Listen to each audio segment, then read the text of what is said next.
السلام علیکم ورحمۃ اللہ وبرکاتہ۔ ان الحمد للہ نحمده ونستعینه ونستغفره ونعوذ باللہ من شرور انفسنا ومن سیئات اعمالنا من يهده اللہ فلا مضل له ومن يضلل فلا هادی له واشهد ان لا الہ الا اللہ وحدہ لا شریک له واشهد ان محمدا عبده ورسوله صلی اللہ علیہ وآلہ وازواجہ وصحبہ وسلم ومن والاه وبعد۔ قال اللہ تبارک وتعالی فی القرآن المجید بعد اعوذ باللہ السمیع العلیم من الشیطان الرجیم یا ایھا الذین آمنوا اتقوا اللہ حق تقاتہ ولا تموتن الا وانتم مسلمون۔ یا ایھا الناس اتقوا ربکم الذی خلقکم من نفس واحدہ وخلق منها زوجها وبث منہما رجالا کثیرا ونساء واتقوا اللہ الذی تساءلون به والارحام ان اللہ کان علیکم رقیبا۔ یا ایھا الذین آمنوا اتقوا اللہ وقولوا قولا سدیدا یصلح لکم اعمالکم ویغفر لکم ذنوبکم ومن یطع اللہ ورسولہ فقد فاز فوزا عظیما۔ اما بعد فإن خیر الحدیث کتاب اللہ وخیر الہدی ہدی محمد صلی اللہ علیہ وسلم وشر الامور محدثاتها وإن كل محدثة بدعة وإن كل بدعة ضلالة الضلالة في النار۔ اللهم صل على محمد وعلى آل محمد كما صليت على إبراهيم وعلى آل إبراهيم إنك حميد مجيد۔ اللهم بارك على محمد وعلى آل محمد كما باركت على إبراهيم وعلى آل إبراهيم إنك حميد مجيد۔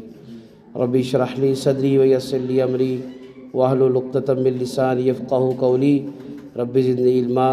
اللهم انفعنا بما علمنا وعلمنا ما ينفعنا وزدنا علما۔ قال الله عز وجل في كلامه بعد اعوذ بالله السميع العليم من الشيطان الرجيم من همزه ونفخه ونفثه قل انما انا منذر وما من اله الا الله الواحد القهار رب السماوات والارض وما بينهما العزيز الغفار قل هو نبأ عظيم انتم عنہ معرضون ما کان لی من علم بالملأ الاعلی اذ یختصمون ان یوحی الی الا انما انا نذیر مبین۔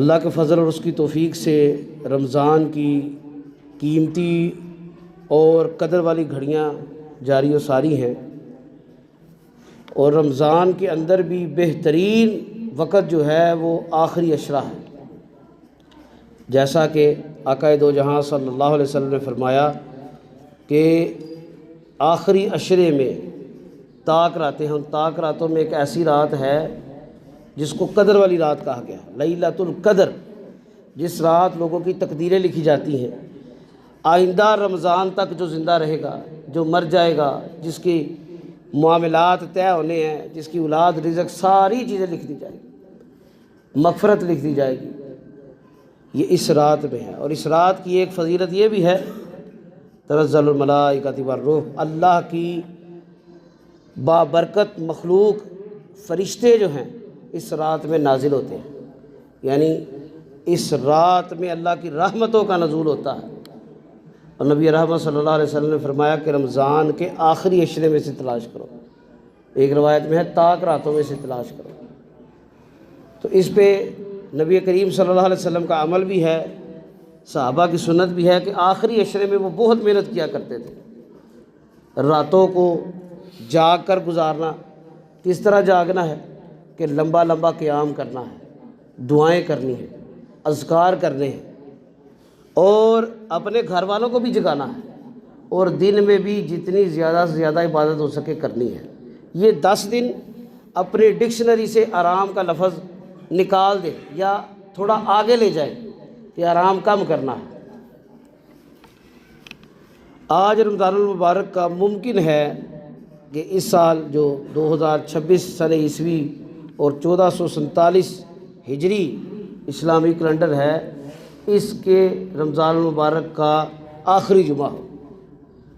حقیقی حتمی علم تو اللہ کے پاس ہے، اللہ چاہیں تو اگلے جمعے بھی آخری روزہ جو 30 رمضان المبارک بنتا ہے ہو جائے گا، اللہ چاہے تو وہ عید کا دن ہوگا، اللہ عالم بالصواب۔ آج کی نسبت سے ایک نبی کریم صلی اللہ علیہ وسلم کا بڑا خوبصورت واقعہ ہے، آپ کی خواب کا ایک تذکرہ ہے۔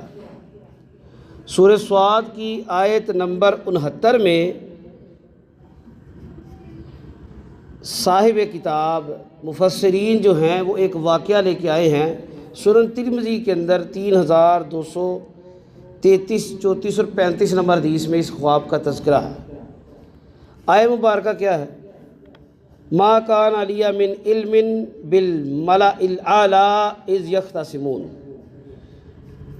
کہ مجھے ان بلند فرشتوں کا، ملأ الاعلی یعنی وہ فرشتے جو اللہ کی بارگاہ میں بڑے بلند مرتبے والے ہیں، جو اللہ رب الجلال کے عرش کے پاس ہیں، جو بہت ہی اعلیٰ مقام والے فرشتے ہیں۔ ملأ الاعلی کا لفظ استعمال ہوا ہے، یعنی بلند مرتبے مقام والے فرشتے، یعنی اللہ نے بلند مرتبہ دیا ہے۔ اذ یختصمون، مجھے ان کی بابت کوئی علم نہیں ہے، وہ کیا باتیں کرتے ہیں جب آپس میں تکرار کر رہے تھے۔ اب اس آیت مبارکہ میں 3 چیزوں کا تذکرہ ہے۔ پہلے، فرشتوں میں بھی کچھ درجے بندیاں ہیں، سارے فرشتوں کا مقام ایک جیسا نہیں ہے۔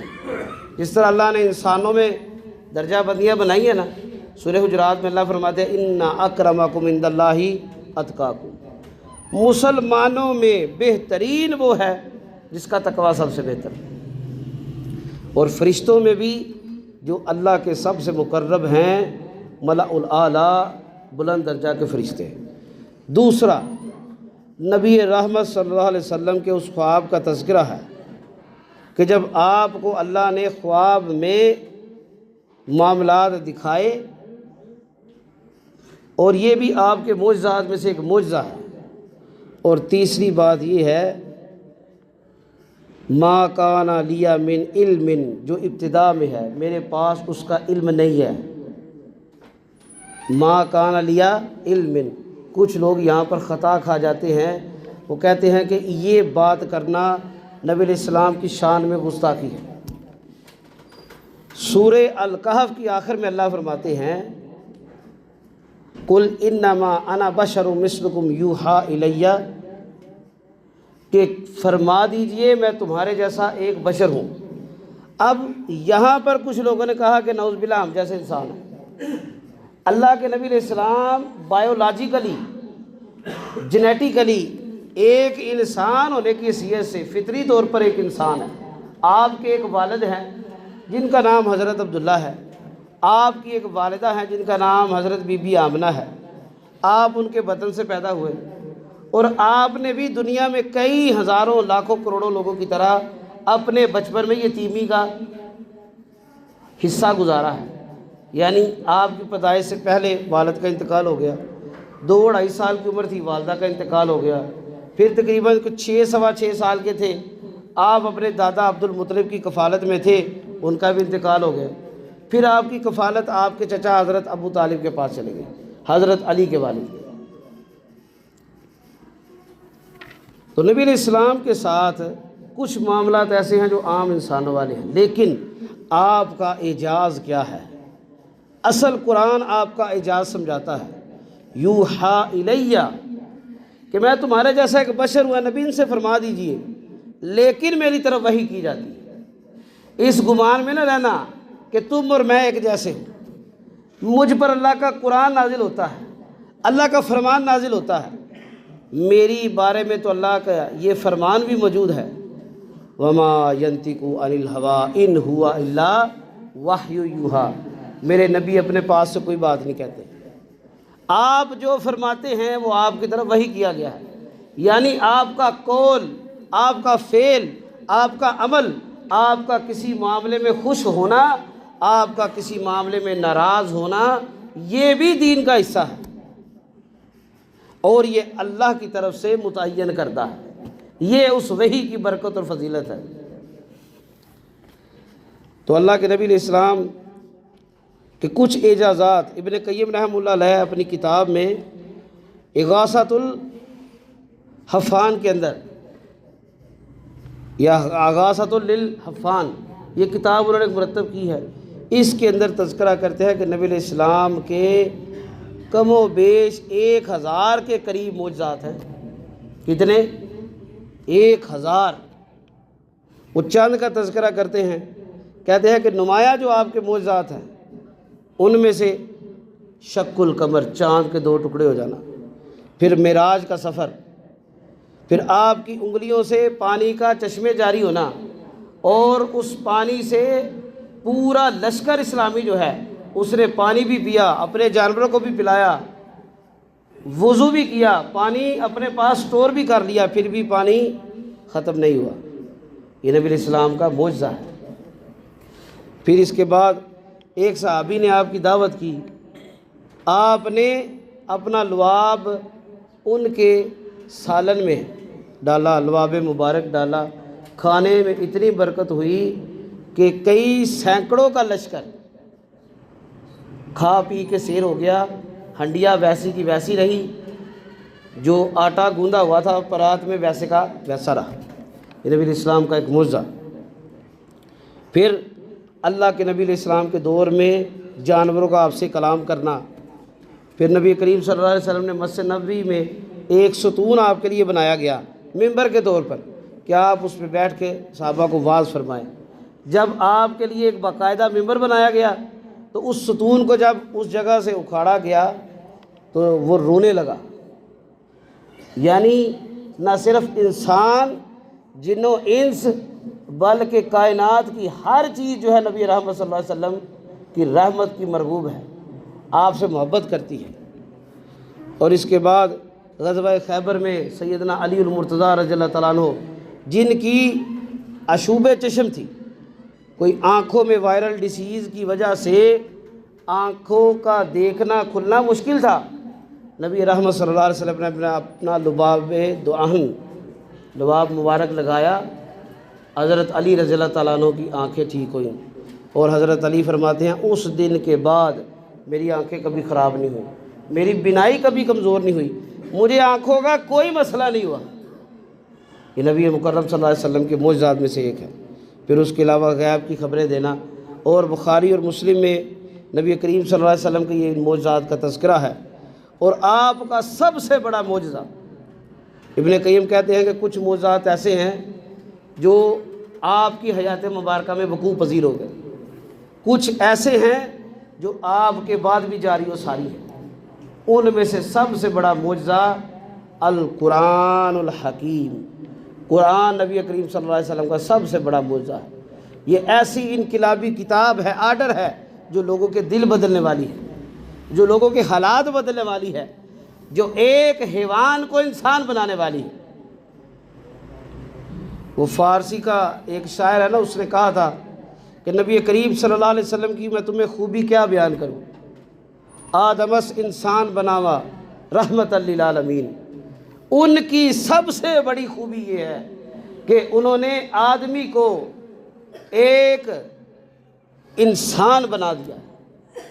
نبی رحمت صلی اللہ علیہ وسلم کی شریعت حقیقی معنوں میں ایک انسان بنانے والی ہے، فائدہ مند مسلمان بنانے والی۔ نبی رحمت صلی اللہ علیہ وسلم کے صحابی بیان کرتے ہیں، جابر بن عبداللہ رضی اللہ تعالیٰ عنہ، وہ کہتے ہیں کہ نبی کریم صلی اللہ علیہ وسلم کے دور مبارک میں سخت گرمی کا دن تھا۔ ہمارے یہاں پر ہوتا ہے مئی جون جولائی میں 45+ ٹیمپریچر ہوتا ہے، عرب میں تو صحرا میں 48 49 50 اس سے زیادہ بھی ٹیمپریچر ہو جاتا ہے۔ وہ کہتے ہیں سخت گرمی کا دن تھا، سورج گرہن ہو گیا، اللہ کے رسول صلی اللہ علیہ وسلم نے نماز پڑھائی، اور نماز میں آپ نے جتنا قیام کیا، طویل قیام کیا، اس کے بعد رکوع کیا، اور رکوع کے بعد جب آپ اٹھے تو ہم نے آپ کو دیکھا کہ آپ ایک مرتبہ آگے ہوئے ہیں، پھر ایک دفعہ پیچھے ہو گئے۔ اب یہ حدیث نبی کریم صلی اللہ علیہ وسلم کی شان کا تذکرہ ہے، شان اور فضیلت کے تذکروں میں سے ایک تذکرہ ہے۔ یعنی نبی رحمت صلی اللہ علیہ وسلم کو عام انسان سمجھنے والوں کے لیے ایک بہت بڑا درس ہے۔ نبی رحمت صلی اللہ علیہ وسلم سے صحابہ نے عرض کیا، اللہ کے رسول، ہم نے آپ کو یہ عمل کرتے پہلے نہیں دیکھا، تو نبی رحمت صلی اللہ علیہ وسلم نے فرمایا کہ میں نماز کی حالت میں تھا، اللہ نے میرے سامنے جنت اور جہنم کو پیش کیا۔ جنت کا میرے سامنے منظر آیا تو اس میں میرے سامنے اس کا انگور کا ایک خوشہ آیا۔ انگور کے خوشے کو میں نے کوشش کی کہ آگے بڑھ کے پکڑ لوں، لیکن وہ اس سے مجھے دور کر دیا گیا۔ اور ایک روایت میں ہے کہ نبی رحمت صلی اللہ علیہ وسلم نے فرمایا اگر وہ میں خوشہ توڑ لاتا، تم اور تمہارے آنے والی نسلیں قیامت تک بھی اس میں سے کھاتے رہتے نا تو وہ ختم نہیں ہونا تھا اور نہ ہی اس کا ذائقہ بدلنا تھا۔ یہ جنت کی نعمتوں کی ہمیشگی کا تذکرہ ہے کہ جس طرح جنت کو زوال نہیں، جنت کی زندگی کو زوال نہیں، اس کی نعمتوں کو بھی زوال نہیں۔ پھر آپ نے فرمایا کہ میں پیچھے اس لیے ہوا کہ میرے سامنے جہنم کا منظر پیش کیا گیا، اور جہنم جب مجھے دکھائی گئی تو اس میں سے ایک انگارہ آیا، مجھے عن قریب یہ تھا کہ وہ انگارہ تمہاری طرف نہ لپک پڑے، اس لیے میں پیچھے ہوں۔ اب یہ عام بندے کے لیے نہیں ہے، یہ نبی رحمت صلی اللہ علیہ وسلم کا ایک خاصہ ہے۔ اسی طرح صحیح بخاری کے اندر نبی کریم صلی اللہ علیہ وسلم نے، ابو ہریرہ اس کے راوی ہیں، بیان کرتے ہیں کہ تم یہ گمان نہ کرو کہ میرا چہرہ سامنے کی طرف ہے اور میں سامنے ہی دیکھ رہا ہوں، بلکہ میں تمہیں اپنے پیچھے سے بھی دیکھتا ہوں۔ مفسرین نے بیان کیا ہے کہ نبی رحمت صلی اللہ علیہ وسلم کی پشت مبارک میں ایک انڈے کے سائز کی مہر نبوت تھی، یعنی ایک نشانی تھی نبوت کی، اس میں ایک چھوٹا سا سراغ تھا۔ تو کچھ تابعین نے بیان کیا کہ اس سے اللہ کے نبی علیہ السلام کو پیچھے بھی دکھائی دیتا تھا۔ یہ نبی علیہ السلام کا ایک اعجاز تھا، اور آپ نے یہ فرمایا صحابہ کو کہ نماز کی حالت میں یہ گمان نہ کرنا کہ میں امامت کرا رہا ہوں اور میرا آگے کی طرف ہی دھیان ہے، تم پیچھے جو مرضی کرو، تم اونچی آواز میں پڑھو یا خاموش پڑھو، مجھے سب پتہ ہے، میں پیچھے بھی دیکھتا ہوں۔ تو یہ نبی کریم صلی اللہ علیہ وسلم کے اعجازات ہیں، یہ آپ کے معجزات میں سے ہیں۔ اب آج کی ہماری موضوع گفتگو جو حدیث ہے، یہ باتیں بیان کرنے کا، تمہید باندھنے کا مقصد یہ تھا کہ نبی رحمت صلی اللہ علیہ وسلم کا مقام و مرتبہ پہلے سمجھا جائے کہ آپ جیسا دنیا میں کوئی نہیں۔ وہ جو شاعر نے کہا تھا نا، بعد از خدا بزرگ تو از قصہ مختصر، اللہ کے بعد اگر کوئی بزرگ ہستی ہے نا، اللہ کے نبی ہیں۔ کوئی امام، کوئی ولی، کوئی صحابی، کوئی تابعی، کوئی اہل بیت، کسی کا کوئی مقام نہیں اللہ کے نبی کے آگے۔ اور اگر کسی کو کوئی عزت ملی ہے، میں بارہا اپنے بیانات میں کہتا ہوں، خطبوں میں بھی، دروس میں بھی، اگر کسی کو عزت ملی ہے تو اللہ اور اس کے نبی کی اطاعت اور محبت سے ملی ہے۔ اہل بیت کا مرتبہ کیا ہے، ان کا خاصہ کیا ہے؟ نبی کے گھر والے۔ صحابہ کا خاصہ کیا ہے، ان کا مرتبہ کیا ہے؟ نبی کے ماننے والے، نبی کے لیے جانیں قربان کرنے والے، ہجرتیں کرنے والے۔ اور اولیاء اللہ، تابعین، مفسرین، ان کا خاصہ کیا ہے، ان کے تذکرے کیوں ہیں، ان کا مقام کیوں ہے؟ کیونکہ وہ اللہ اور اس کے رسول کی محبت اور اطاعت کرنے والے ہیں۔ عبداللہ بن عباس رضی اللہ تعالیٰ عنہ بیان فرماتے ہیں کہ رسول اللہ صلی اللہ علیہ وسلم ایک مرتبہ آپ نے ہمیں فجر کی نماز تاخیر سے پڑھائی۔ فجر کی نماز کا وقت ہو گیا اور صحابہ پریشان ہو گئے کہ عن قریب یہ وقت ہے کہ زوال کا وقت شروع ہو جائے، یعنی طلوع آفتاب، سورج کے طلوع کا، سن رائز کا وقت آ جائے۔ تو نبی کریم صلی اللہ علیہ وسلم اپنے حجرے مبارک سے تشریف لائے۔ آپ نے آ کر نماز صحابہ کو پڑھائی اور پڑھا کر آپ نے فرمایا کہ آج میں رات کو اٹھا، میں نے وضو کیا، قیام کیا، اور قیام کے بعد مجھے اونگ آ گئی، اور میں نے اپنے رب بزرگ و برتر کو ایک بہترین شکل میں دیکھا۔ کس کو دیکھا؟ اپنے اللہ کو۔ اب اللہ تو قرآن میں کہتا ہے لا تدرک الابصار، اللہ کو کسی کی آنکھ یا بصارت اس کا احاطہ نہیں کر سکتی۔ یہاں پر اماں عائشہ صدیقہ مطہرہ رضی اللہ تعالی عنہا واقعہ معراج کے حوالے سے ایک حدیث بیان کرتے ہیں کہ وہ شخص دنیا کا سب سے بڑا جھوٹا ہے جو کہے کہ محمد صلی اللہ علیہ وسلم نے اللہ کو دیکھا۔ یہ جو تذکرہ ہو رہا ہے یہ آپ علیہ السلام کا خواب ہے۔ انبیاء کا خواب بھی ان کی وحی ہوتی ہے، حقیقت پر مبنی ہوتا ہے۔ آپ نے اللہ کو دیکھا، اللہ کے نبی نے فرمایا اپنے رب بزرگ و برتر کو بہترین صورت میں دیکھا، اور اللہ نے مجھے اپنے پاس بلایا، اور اللہ کے نبی علیہ السلام فرماتے ہیں کہ اللہ نے مجھ سے سوال کیا، اے محمد ملاء الاعلیٰ بلند مرتبے والے فرشتے کس بات میں جھگڑے؟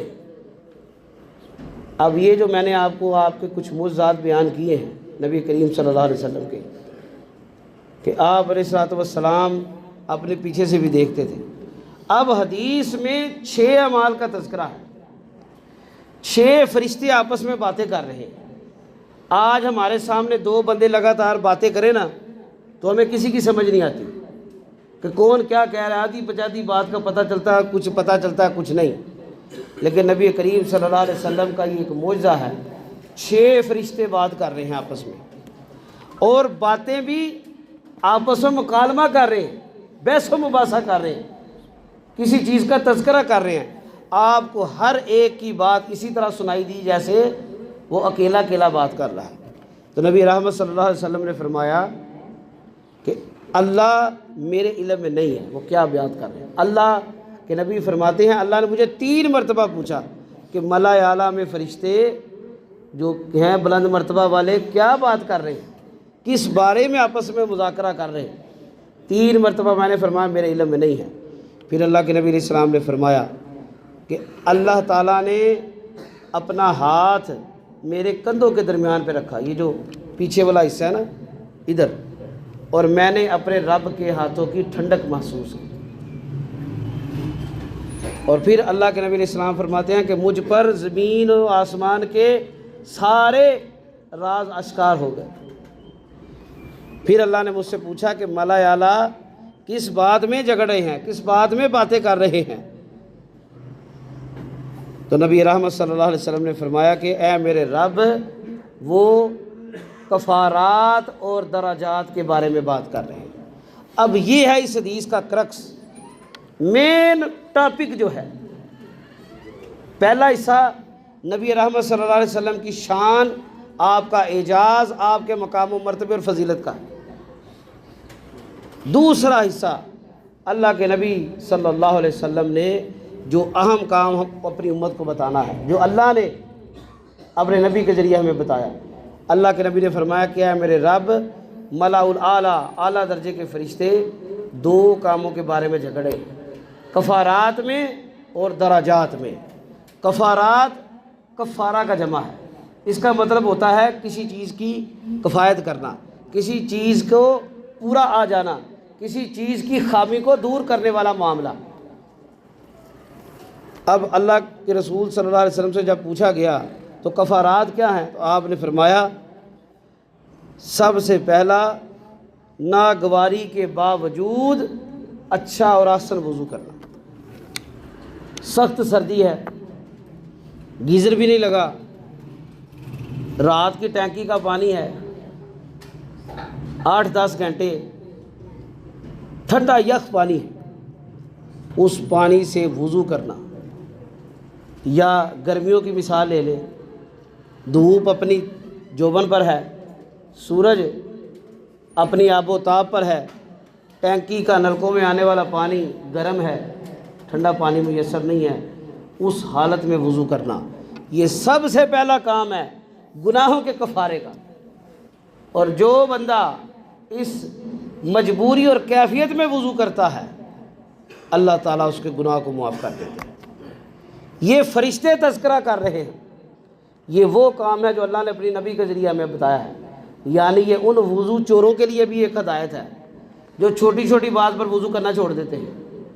ہاں اگر کسی شخص کو کوئی بیماری ہے، کوئی تکلیف ہے، ایسا زخم ہے یا ایسی مجبوری ہے کہ اس کو کسی طبیب نے، ڈاکٹر نے منع کیا ہے کہ تیرے جسم کے اگر وضو کے حصوں پر پانی لگا تیرا زخم خراب ہو سکتا ہے یا تیری طبیعت بگڑ سکتی ہے۔ وہ جس طرح صحابہ کرام ایک مارکے میں تھے، ایک جہاد کے مارکے میں گئے، ایک صحابی پر غسل فرض ہو گیا تو دیگر صحابہ کو مسئلے کا علم نہیں تھا، انہوں نے کہا جی غسل کرنا لازم ہے طہارت کے لیے، آپ غسل کریں۔ اب وہ بیچاری زخموں سے چور تھے، آگے ہی زخمی تھے، انہوں نے غسل کیا، ان کا انتقال ہو گیا، شہید ہو گئے انشاءاللہ۔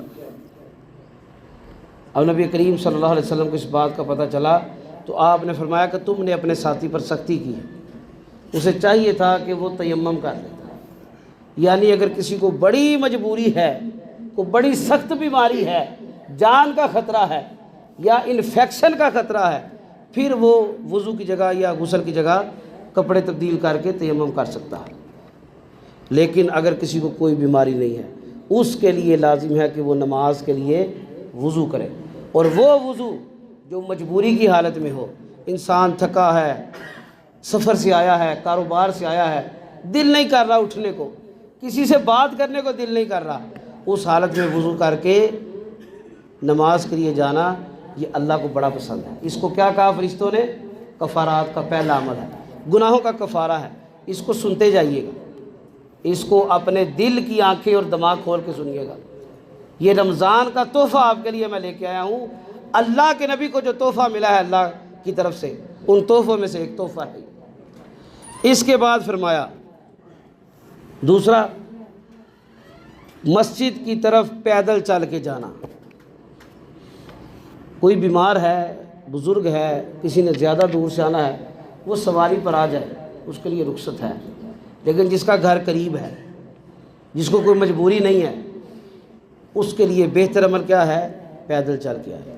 نبی رحمت صلی اللہ علیہ وسلم نے فرمایا جو بندہ مسجد میں پیدل چل کے آتا ہے اور نماز پڑھتا ہے، کوئی فضول گفتگو نہیں کرتا، اللہ کے ذکر میں مرکوز رہتا ہے، جب تک بیٹھا رہتا ہے اللہ کے فرشتے اس کے لیے رحمت کی، مغفرت کی، درجات کی بلندی کی دعا کرتے ہیں۔ اور اس کو فائدہ کیا ہوتا ہے؟ ہر قدم کے بدلے، گھر سے وضو کرے اور پیدل چل کے آئے، ہر قدم کے بدلے مقبول حج عمرے کا ثواب ہے۔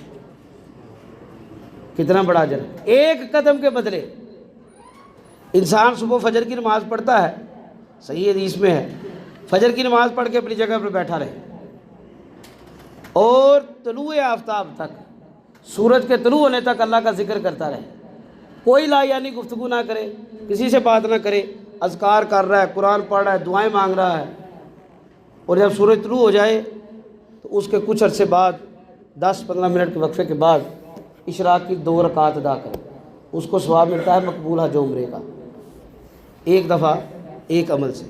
لیکن جو مسجد کی طرف پیدل چل کے آتا ہے اس کو ہر قدم کے بدلے مقبول حج عمرے کا، اور یہ صرف حج عمرے کا ثواب نہیں ہے بلکہ اس کے گناہوں کا کفارہ بھی ہے، اس کے گناہ بھی جھاڑنے والا عمل ہے۔ تیسرا عمل بیان فرمایا، نماز کے بعد مسجد میں بیٹھا رہنا اور دوسری نماز کا انتظار کرنا۔ ہم نے یہ حدیث سن رکھی ہے، پڑھ رکھی ہے کہ قیامت کے روز اللہ تعالیٰ اپنے عرش کا سایہ 7 بندوں کو دیں گے۔ کتنے بندوں کو؟ 7 بندوں کو۔ ان میں سے ایک بندہ وہ بھی ہے رجل یعلق قلبہ فی المسجد او کما قال رسول صلی اللہ علیہ وسلم، ایسا شخص جس کا دل مسجد کے ساتھ معلق ہے، جڑا ہوا ہے۔ یہ آپ نے گھڑی لگائی ہے نا، اس کو ہینگ کر دیا ہے، یہ ایک مثال ہے معلق کی، آپ نے دیوار کے ساتھ اس کو چسپاں کر دیا ہے۔ وہ شخص جس کا دل مسجد کے ساتھ جڑا ہوا ہے، کس طرح؟ ایک نماز پڑھی، دوسری نماز کی فکر ہے، تیسری پڑھی، چوتھی کی فکر ہے، چوتھی پڑھی، 5ویں کی فکر ہے، 5ویں پڑھ کے گھر گیا، سونے سے پہلے یہ فکر ہے اللہ اگر زندگی دی تو عافیت اور ایمان والی دینا، صبح فجر پڑھنی ہے جا۔ ایسے شخص کو کیا ملے گا؟ اللہ کے عرش کا سایہ۔ اور اس دن کیا ہے؟ اسی حدیث میں اللہ کے نبی نے فرمایا اللہ کے عرش کے سائے کے علاوہ کوئی سایہ نہیں ہوگا۔ تو بڑا آسان عمل ہے، اگر ہم یہ کر لیں، نمازوں کی فکر کر لیں، مسجدوں میں آ کے پڑھیں تو اللہ کے عرش کا سایہ مل جائے گا۔ یہ گرمی کی شدت شروع ہوئی ہے، جون جولائی کا موسم ہو، کسی شخص نے ڈاک خانے میں، بینک میں جا کے بل جمع کروانا ہو اور پتہ چلے بینک کے اندر جمع نہیں ہوگا، بینک کے باہر کاؤنٹر لگا ہے، جمع کرنے والا خیمہ لگا کے کیبل بنا کے اے سی میں بیٹھا ہے، باہر بندے دھوپ میں کھڑے۔ اور اگر یہ کہا جائے کہ جن بندوں نے کارڈ کے ساتھ پیمنٹ کرنی ہے ان کو پروٹوکول ملے گا کہ ان کے لیے سایہ دار ٹینٹ اور کرسی کا اہتمام ہے، کتنا اچھا لگے گا۔ کہ مشقت میں سے نکل کے آسانی میں آ گئے ہیں، صرف ایک سہولت کی وجہ سے کہ کیش کی بجائے میرے پاس کارڈ ہے۔ اب یہی سہولت جو ہے اگر کوئی بندہ اپنے آپ کو مسجدوں کے ساتھ اپنا تعلق قائم کرنے والا بنا لے، نمازوں کی فکر کرنے والا بنا لے، اس کے گناہوں کا بھی کفارہ ہوگا، اللہ کے عرش کا سایہ بھی ملے گا۔ اور اس حدیث میں مزید یہ وضاحت کی گئی کہ ایک بندہ جو مسجد میں بیٹھا ہے، نماز پڑھ لی، بیٹھ کے ذکر اذکار کر رہا ہے، نمازی چلے گئے، امام صاحب چلے گئے، وہ بیٹھا ہے انتظار میں، سب سے آخر میں جاتا ہے یا اگلی نماز تک بیٹھا رہتا ہے، یہ اس کا بیٹھنا اس کے لیے کیا ہے؟ کفارات ہے، گناہوں کا کفارہ ہے۔ اب دیکھیے ہم لوگ اتنے چھوٹے چھوٹے اور عام معاملات کو، اعمال کو چھوڑ دیتے ہیں۔ ان کی فضیلت کیا ہے کہ ملائے اعلیٰ، سب سے بلند درجہ کے فرشتے کیا کر رہے ہیں؟ یہ کام جو ہے نا اللہ کی بارگاہ میں، یہ گناہ مٹانے والے ہیں، یہ اللہ کے ہاں گناہوں کا کفارہ ہے۔ اس کے بعد رسول مکرم صلی اللہ علیہ وسلم سے اللہ نے پوچھا کہ دوسرے معاملات وہ کیا کرتے ہیں، کس بات میں جھگڑتے ہیں؟ دوسرے معاملات ہے درجات۔ اب گناہ ختم ہو گئے، گناہوں کا کفارہ ہو گیا، اب انسان کو مرتبہ چاہیے، اللہ کے ہاں عزت چاہیے۔ عزت کے 3 کام بیان کیے گئے۔ افشوا السلام بینکم، اپنے درمیان سلام کو عام کرنا۔ ہم لوگ کتنا معمولی سمجھتے ہیں۔ مسجد میں آتے ہوئے صحابہ کی سنت کیا تھی؟ اللہ کے نبی علیہ السلام کی تربیت کیا تھی؟ مسجد میں داخل ہو السلام علیکم اونچی آواز میں کہو۔ باہر تمہیں ایک بندہ ملا ہے، اس کو سلام کیا ہے، تم سے پہلے مسجد میں آ گیا، پھر بھی کیا کہو؟ السلام علیکم۔ صحابہ بیان کرتے ہیں کہ ہم سفر کر رہے ہوتے تھے، ہم 2 بندے سفر کر رہے ہیں، یہاں تک کہ بیچ میں ایک ٹیلا یا ایک درخت آ گیا ہے اور ہم اس ٹیلے سے گزر کے واپس دوبارہ ملے ہیں، ہم تب بھی آپس میں سلام کرتے ہیں۔ ہم لوگوں میں یہ معاملہ ہے، افشوا السلام بینکم، اپنے درمیان سلام کو عام کرو۔ اور حکم دیا جس کو جانتے ہو جس کو نہیں جانتے، تمہارا رشتہ دار ہے، دوست ہے، عزیز ہے، کاروبار میں شراکت دار ہے، ملازم ہے، یا کوئی ایک رینڈم پرسن ہے، ان نون، انجان آدمی ہے، تمہیں پتہ ہے کہ وہ مسلمان ہے، جب بھی ملو اس سے کیا کہو؟ السلام علیکم۔ اس کا فائدہ کیا ہوگا؟ نبی رحمت صلی اللہ علیہ وسلم نے ایک موقع پر فرمایا تم لوگ اس وقت تک جنت میں نہیں جا سکتے جب تک آپس میں محبت نہ کرو، اور تم لوگ اس وقت تک آپس میں محبت نہیں کر سکتے جب تک تمہارے دل ایک دوسرے کے ساتھ نرم نہ ہو جائے۔ اور دل نرم کیسے ہوں گے؟ اللہ کے نبی نے فرمایا آپس میں سلام کہیں۔ آپ اس بات کا تجربہ کریں، آپ کسی شخص کو روزانہ کی بنیاد پر سلام کریں، اور ایک وقت وہ آئے گا کہ آپ کو سلام کرنے میں وہ پہل کرے گا، آپ سے زیادہ محبت اور عزت کے ساتھ پیش آئے گا۔ اگر وہ کبھی آپ کے ساتھ برے اخلاق سے بولا ہے، اب وہ آپ کے ساتھ اچھے طریقے سے پیش آئے گا۔ یہ اللہ کی طرف سے دلوں میں محبت ڈالنے والی بات ہے، اور یہ جنت میں لے جانے والا عمل ہے۔ ایک حدیث میں فرمایا افشوا السلام واتموا الطعام وصلوا الارحام وصلوا باللیل والناس نیام ادخلوا الجنۃ بالسلام۔ سلام کرو، لوگوں کو کھانا کھلاؤ، صلہ رحمی کرو، اور لوگ جب سو جاتے ہیں تو اللہ کے بارگاہ میں کھڑے ہو کر قیام کرو، تہجد پڑھو۔ یہ 4 کام تم کرو، سلامتی کے ساتھ جنت میں اللہ تمہیں لے جائے گا۔ یہ اللہ کے ہاں بلند مرتبہ پانے والا پہلا کام کیا ہے؟ عزت پانے والا، لوگوں میں سلام عام کر، جس کو جانتے ہو جس کو نہیں جانتے۔ نبی علیہ السلام نے فرمایا ایک بندہ سواری پر جا رہا ہے، وہ بیٹھے ہوئے کو سلام کرے، پیدل چلنے والا بیٹھے ہوئے کو سلام کرے، چھوٹا اپنے بڑے کو سلام کرے، کسی مجلس میں آنے والا اس مجلس میں سلام کرے، اور جب وہاں سے رخصت ہونا ہے تو اس وقت بھی کیا کرے؟ سلام کر کے رخصت ہو۔ دوسرا عمل مساکین اور محتاجوں کو کھانا کھلانا، یہ اللہ کی بارگاہ میں بہت بڑا عمل ہے۔ ایک مرتبہ نبی کریم صلی اللہ علیہ وسلم سے پوچھا گیا کہ اسلام لانے کے بعد بہترین عمل کون سا ہے؟ تو آپ نے فرمایا لوگوں کو کھانا کھلانا، واتموا الطعام، لوگوں کو کھانا کھلانا۔ اب دیکھیے کوئی بندہ روزہ نہیں رکھ سکتا، اس کا کفارہ کیا ہے کہ کسی مسکین کو فدیہ دے دے، کھانا کھلا دے۔ اگر کسی سے جان بوجھ کر روزہ چھوٹ گیا ہے تو یا تو 60 روزے رکھے لگاتار، یا اس نے 60 مسکینوں کو کھانا کھلانا۔ قسم کے کفارے میں بھی کھانے کا تذکرہ ہے۔ اب یہ کھانا کھلانا اللہ کی بارگاہ میں اتنا بڑا عمل ہے کہ اللہ نے اس کو اپنے نبی کو کیا بیان فرمایا؟ اللہ کی بارگاہ میں درجے حاصل کرنے والا۔ اگر کوئی اللہ کی بارگاہ میں مقام و مرتبہ چاہتا ہے تو لوگوں کو کھانا کھلاؤ۔ آپ نے فرمایا اتقوا النار ولو بشق التمر، اللہ کی جہنم سے بچ جاؤ، آگ سے بچ جاؤ، خواہ تمہیں کھجور کا ایک ٹکڑا ہی کیوں نہ دینا پڑے۔ یہ اس حدیث کی تشریح ہے کہ اللہ کے نبی نے فرمایا صلی اللہ علیہ وسلم نے کہ اگر ایک روزے دار دوسرے روزے دار کی افطاری کرواتا ہے تو افطار کروانے والے کو اس روزے دار کے برابر اجر ملے گا، اور روزے دار کا بھی اجر کم نہیں ہوگا۔ تو صحابہ نے عرض کیا اللہ کے رسول، اگر کوئی شخص کمزور ہے، نحیف ہے، اتنا مالدار نہیں ہے، تو آپ نے فرمایا کہ کسی کو پانی اور کھجور پیش کر دینا بھی اس کی افطاری کی کفایت کر دیتا ہے۔ اور ہم لوگ اتنے کیے گزرے رہ گئے کہ ہم کسی کے گھر کو آدھا کلو 1 کلو کھجور نہیں دے سکتے، ہم کسی کے گھر کو صاف پانی نہیں دے سکتے 1-2 دن کا۔ سب لوگ اکثریت فلٹر کا پانی استعمال کرتے ہیں۔ اللہ کے ہاں درجہ پانے کے لیے کسی کے گھر کا 1 دن کا پانی کا سپلائی آپ دے دو، کسی کے گھر کھجور پہنچا دو، کوئی آٹا کوئی راشن دے آؤ تاکہ کوئی بندہ کھانا کھا لے، اس سے افطاری کر لے۔ یہ اللہ کی بارگاہ میں بہترین اعمال میں سے ایک عمل۔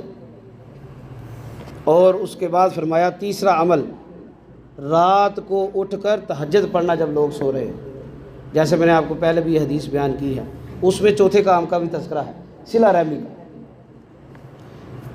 سلام کو عام کرنا، کھانا کھلانا، قیام اللیل کرنا۔ ہم لوگوں نے سمجھا ہے کہ تہجد صرف رمضان میں ہے، رمضان آیا عشاء کے بعد قیام اللیل کیا، ختم۔ اور کچھ لوگوں کو یہ بھی مغالطہ ہے کہ امام کے ساتھ قیام اللیل کیا ہے اور بعد میں تہجد بھی پڑھنی ہے۔ ایسے بھی حضرت موجود ہے ہمارے معاشرے میں کہ اماں عائشہ فرماتی ہیں کہ نبی رحمت صلی اللہ علیہ وسلم رمضان اور غیر رمضان 11 رکعات سے زیادہ نفل نماز نہیں پڑھتے تھے، اور اکثر ہماری عوام جو ہے وہ تراویح پڑھنے کے بعد پھر گھر میں جا کے رات کے آخری وقت تہجد پڑھتی ہے۔ ان کے ذہن میں یہ مغالطہ ہے کہ تہجد اور ہے اور قیام اللیل اور ہے۔ یہ ایک ہی نماز کے مختلف نام ہیں، صلاۃ التراویح، قیام اللیل، صلاۃ التہجد، یہ ایک ہی نماز ہے، رات کی نفلی نماز ہے، اللہ کے نبی کی نماز ہے۔ آپ نے فرض کے علاوہ پڑھی ہے، فجر سے پہلے پڑھی ہے، لیکن اس کی تعداد مسنون کیا ہے؟ 11 رکعات۔ اب اللہ کے رسول صلی اللہ علیہ وسلم نے یہ 6 کام بیان کیے۔ 3 کام جو گناہوں کا کفارہ ہے، یعنی مشکل وقت میں وضو کرنا، مسجد میں نماز کے لیے پیدل چل کے جانا، اور نماز پڑھنے کے بعد اپنی جگہ پہ بیٹھے رہنا۔ اکثر لوگوں کو نا بیماری ہوتی ہے، کسی کو مجبوری تکلیف ہے، وہ تو چلو ٹھیک ہے، کسی نے اپنے اہل خانہ کو لے کے جانا ہے، کسی بیمار کے پاس بیمار پرسی کے لیے جانا ہے، اس کے لیے تو چلو رخصت ہے۔ کئی بندوں کو کوئی کام نہیں ہے دنیا جان کا، نماز پڑھی، امام صاحب نے کہا السلام علیکم ورحمۃ اللہ، السلام علیکم ورحمۃ اللہ، اسی وقت اٹھ کے بھاگ گئے، جیسے کسی نے دھکے دے کے مار پیٹ کے کہا تو نے امام کے ساتھ نماز پڑھنی ہے، اس کے بعد جو مرضی کر۔ عزیز سامعین، اتنا بڑا کام ہے، گناہوں کا کفارہ ہے، فرشتوں کی رحمت اور مغفرت کی دعائیں ملنی ہیں، اور وہ دعائیں جو رد نہیں ہونی۔ اور باقی 3 کام جو ہے وہ درجات کی بلندی کے ہیں کہ سلام کرنا، محتاجوں غریبوں مسکینوں کو کھانا کھلانا، اور جب لوگ سو جائیں تو تہجد پڑھنا۔ اور اس حدیث میں ایک بڑی پیاری دعا اللہ کے رسول صلی اللہ علیہ وسلم نے سکھائی ہے۔ اب جب یہ کفارات کا ذکر ہو گیا، درجات کا، تو اللہ کے نبی نے فرمایا کہ جو ایسا کرتا ہے اللہ اس کی زندگی کو خیر کے ساتھ گزار دے گا۔ اس کی زندگی کون سی ہو جائے گی؟ خیر والی، بھلائی والی۔ ربنا آتنا فی دنیا حسنہ، کیا مانگتے ہم؟ اللہ بہترین زندگی، کامیابی والی زندگی، نیکیوں والی، دعاؤں کی قبولیت والی، برکت والی، تابعدار اولاد والی، اچھے والدین والی، اور اگر تکلیفیں آئیں تو ان تکلیفوں مصیبتوں میں صبر والی، اپنی زبان کی حفاظت کرنے والی۔ بد زبانی والی زندگی اللہ کو پسند نہیں ہے۔ بدترین انسان ہے جو گالی بکتا ہے، جو برا بولتا ہے، جو کسی کو طعنے دیتا ہے، اللہ کی بارگاہ میں دنیا میں بھی برا ہے، آخرت میں بھی بدترین ہے۔ اللہ کے نبی نے فرمایا میدان معاشر میں سب سے برا شخص جو اللہ کی بارگاہ میں پیش ہوگا وہ بد اخلاق ہے، جس کی زبان گالی طعنوں تشنوں سے لوگ محفوظ نہیں ہیں۔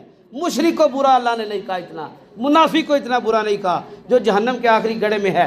بد اخلاق، بد زبان، برا بولنے والا، گالی بکنے والا اللہ کی بارگاہ میں سب سے برا ہے۔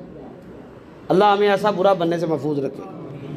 اور اللہ کے نبی نے وہ دعا سکھائی، آپ نے فرمایا کہ جب تم نماز پڑھ لو تو یہ دعا مانگا کرو، اللہم انی اسألک فعل الخیرات، اے اللہ میں آپ سے سوال کرتا ہوں کہ مجھے ایسے عمل کرنے کی توفیق عطا فرمائیے جو خیر والے ہیں، وترک المنکرات، اور ایسے کام کرنے سے محفوظ رکھیے جو منکر ہیں، نافرمانی والے ہیں، وحب المساکین، اللہ میں آپ سے دعا کرتا ہوں، سوال کرتا ہوں مجھے مسکینوں سے محبت کرنے کی توفیق عطا فرمائیے۔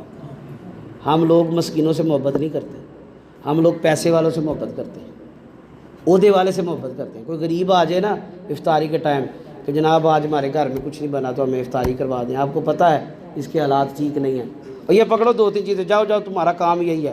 اور اگر کوئی ایم پی ایم این اے آپ کے گھر میں آ جائے نا تو روزہ کھلنے کی فکر نہیں ہوتی، بچے کی دوڑے لگا دیتے، بھاگو بیکری سے یہ لاؤ، یہ فلاں سامان لاؤ، یہ فوڈ آئٹم لے کے آؤ، یہ میٹھے میں یہ چیز لے آؤ، پتہ نہیں کون سی چیز پسند آئے۔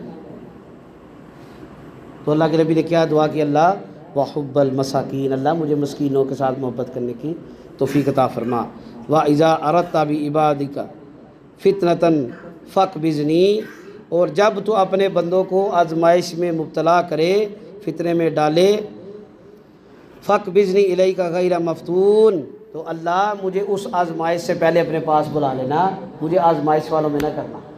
ہم لوگ تو کہتے رہتے دیکھا جائے گا کیا ہوگا، اللہ کے نبی فرما رہے اللہ مجھے نیک کاموں کرنے کی توفیق عطا فرما، برے کاموں سے بچنے کی توفیق عطا فرما، اللہ مسکینوں سے محبت کی توفیق عطا فرما۔ اے اللہ جب تو اپنے بندوں کو آزمائشوں میں، فتنوں میں، بیماری میں مبتلا کرے، اللہ اس حالت میں مجھے ان فتنوں سے بچاتے ہوئے اپنے پاس بلا لے۔ تو اللہ سے دعا ہے جو باتیں بیان کی ہیں اللہ بیان کرنے والوں کو بھی اور سننے والوں کو بھی اللہ سمجھنے کی توفیق عطا فرمائے، عمل کرنے کی توفیق عطا فرمائے، ہم سب کا آنا بیٹھنا اکٹھا ہونا قبول و منظور فرمائے۔ اقول قولی ھذا واستغفر اللہ لی ولکم ولسائر المؤمنین۔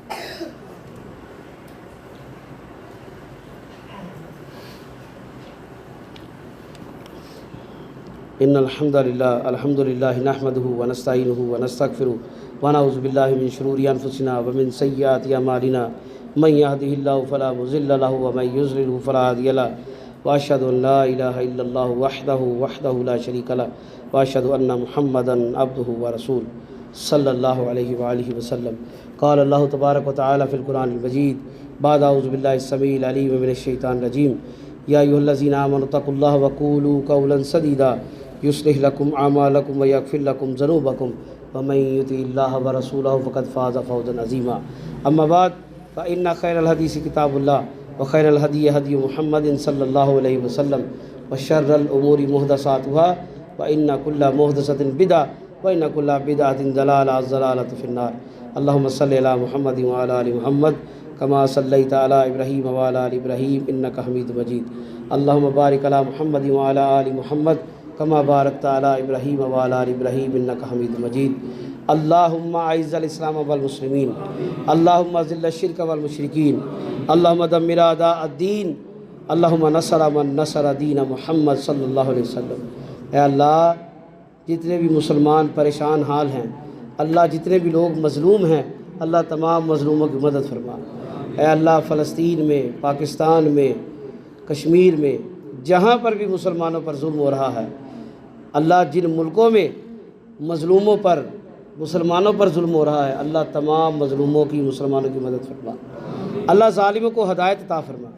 اللہ اگر آپ نے ان کے نصیب میں ہدایت نہیں لکھی، اللہ ان ظالموں کو نشان عبرت بنا۔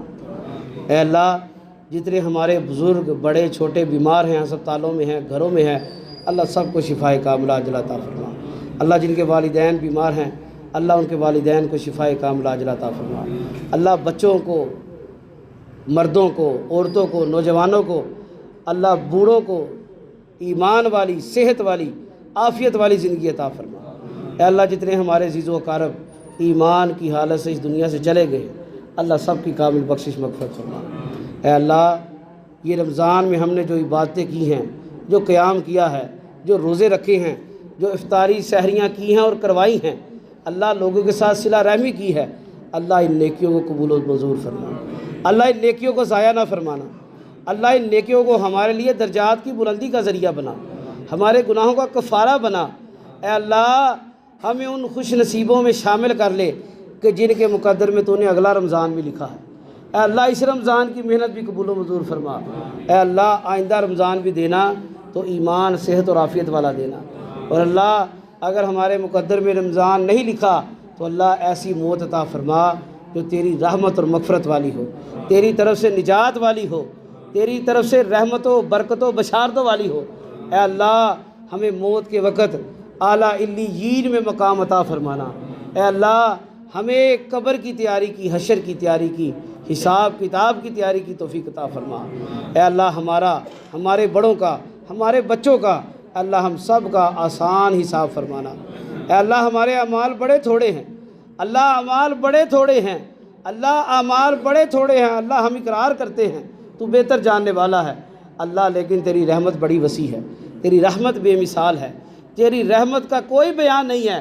ہم کمزور علم والے، عقل والے تیری رحمت کو نہیں سمجھ سکتے۔ اللہ اپنی وسیع رحمت ہم پر فرما، ہمارے گناہوں کو معاف فرما، ہمارے گناہوں کو نیکیوں میں بدل دے۔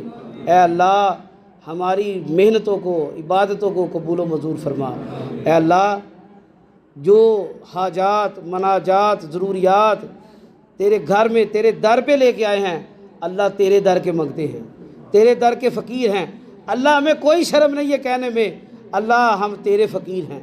انت الغنی و نحن فقراء الیک، انت الغنی و نحن فقراء الیک، انت الغنی و نحن فقراء الیک۔ اللہ آپ غنی ہیں، ہم آپ کے در کے فقیر ہیں۔ اللہ ہم فقیروں کی جھولیاں بھر دے، ہماری دعائیں قبول کر لے، ہماری حاجتیں قبول فرما۔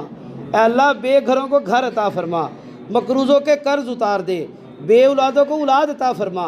اے اللہ جن کے دل تو نے سخت کر دیے ہیں، اے اللہ اگر ہمارے دل بھی سخت ہیں، اللہ ہمارے دلوں کو نرم کر دے، اپنے دین کے لیے نرم کر دے، اپنے مسلمانوں کے لیے نرم کر دے۔ اللہ قرآن کو پڑھنے پڑھانے والا، قرآن سے تعلق رکھنے والا مسلمان بنا، اللہ باتوں والا نہیں، عمل والا مسلمان بنا۔ اے اللہ جو حاجات مانگی ہیں وہ بھی قبول و منظور فرما، جو رہ گئی ہمارے حق میں بہتر ہے، اللہ وہ بھی قبول و منظور فرما۔ آج کی یہ جو حدیث بیان کی گئی ہے، یہ سنن ترمذی کی حدیث نمبر 3233 نمبر حدیث ہے، اور جس آیت کی تفسیر میں یہ حدیث بیان ہے وہ سورۃ صاد، سورت نمبر 38، اس کی آیت نمبر 69 ہے۔ اس کو جا کر بھی مطالعہ کیجئے گا، گھر میں جا کے پڑھیے اور اپنے گھر والوں کو بھی پڑھائیے۔ اس کو روزانہ کی بنیاد پر دہراتے رہیے، کیونکہ یہ چھوٹے چھوٹے آسان عمل ہیں، یہ گناہوں کا کفارہ بھی ہیں، درجات کی بلندی کا بھی معاملہ ہے۔ اللہ سے دعا ہے جو باتیں کی ہیں اللہ ان کو قبول و منظور فرمائے۔ سبحان ربک رب العزت عما یصفون وسلام علی المرسلین والحمد للہ رب العالمین۔ صفحہ درست فرمائے۔